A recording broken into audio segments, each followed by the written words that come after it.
Belching belching belching का हिंदी अर्थ होता है उबकाई या डकार।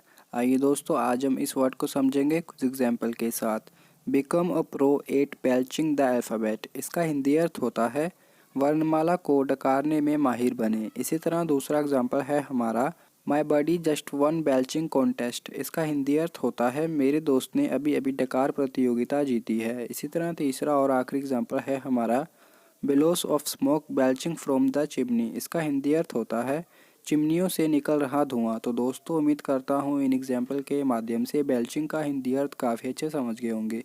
तो दोस्तों, ऐसे ही अंग्रेजी शब्दों को हिंदी में समझने के लिए आप हमारे इस यूट्यूब चैनल को सब्सक्राइब भी कर सकते हैं। धन्यवाद।